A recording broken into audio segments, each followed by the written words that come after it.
Assalamualaikum warahmatullahi wabarakatuh. Hello people, welcome back to my channel. Today we are going to learn about recount text. Video ini mengajak Anda semua untuk lebih mengenal tentang recount text.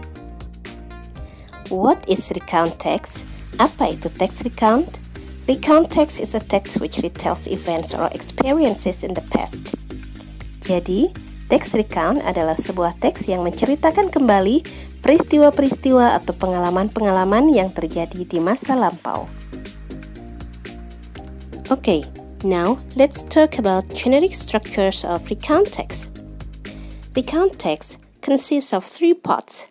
Recount text terdiri dari 3 bagian. Yang pertama, orientation atau orientasi. Pada bagian ini, si penulis memperkenalkan participants atau orang yang terlibat dalam kejadian peristiwa tertentu, kemudian memperkenalkan latar tempat dan waktu. Bagian yang kedua adalah events. Pada bagian ini, memperkenalkan atau menjelaskan tentang rangkaian peristiwa yang terjadi di masa lampau. Bagian terakhir atau penutup adalah reorientation atau reorientasi. Pada bagian ini, si penulis menceritakan tentang komentar atau perasaan pribadinya terhadap peristiwa tersebut. Lalu, apa saja unsur-unsur kebahasaan dari recount text? Sebuah teks recount biasanya memiliki unsur-unsur atau ciri-ciri kebahasaan sebagai berikut.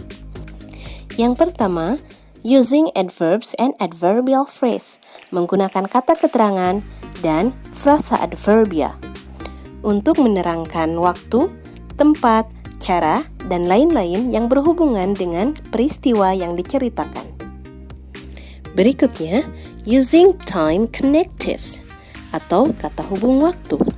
Biasanya, time connectives digunakan pada bagian events untuk menceritakan atau menjelaskan tentang urutan atau rangkaian peristiwa yang diceritakan. Selanjutnya, using action verbs.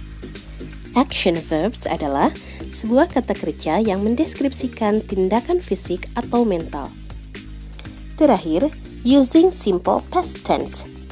Karena recount text menceritakan peristiwa yang terjadi di masa lampau, maka pola kalimat yang digunakan adalah simple past tense. Kita lihat contoh dari recount text berikut ini. Bagian awal atau bagian pembuka adalah orientation. Salah satu ciri dari orientation adalah adanya pengenalan latar tempat, waktu, dan participants atau orang yang terlibat dalam peristiwa tersebut.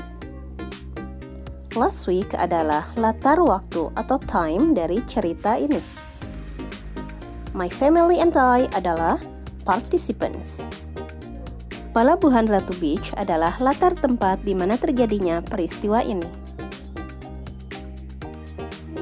Bagian yang kedua adalah events. Salah satu cirinya adalah adanya penggunaan time connectives atau kata hubung waktu seperti at first, then, after that, dan lain-lain. Bagian terakhir atau penutup adalah reorientation. Pada bagian ini, si penulis menceritakan tentang perasaan atau komentar pribadinya terhadap peristiwa yang diceritakan tersebut. Contohnya, we were tired but very happy. Ini adalah perasaan si penulis setelah mengalami peristiwa tersebut. Dari contoh teks ini bisa kita temukan beberapa unsur kebahasaan. Salah satunya adverbs atau adverbial phrases. Ini beberapa contoh adverbs atau adverbial phrases yang bisa kita temukan dalam teks. Selain itu, bisa kita lihat contoh time connectives ada di paragraf 2 atau events, diantaranya adalah at first, then, dan after that. Ciri kebahasaan selanjutnya dari teks recount adalah penggunaan action verbs. Ada beberapa action verbs pada teks contoh ini, diantaranya adalah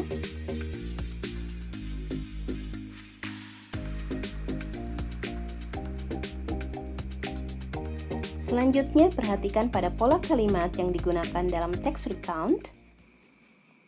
Pola kalimatnya adalah simple past tense karena menceritakan tentang peristiwa yang terjadi di masa lampau. Perhatikan, Yang diwarnai merah adalah pola kalimat yang menggunakan simple past tense. Di antaranya adalah untuk kata-kata yang digarisbawahi adalah kata kerja dalam bentuk kedua atau lampau. Berikut ini beberapa kata kerja yang sering digunakan.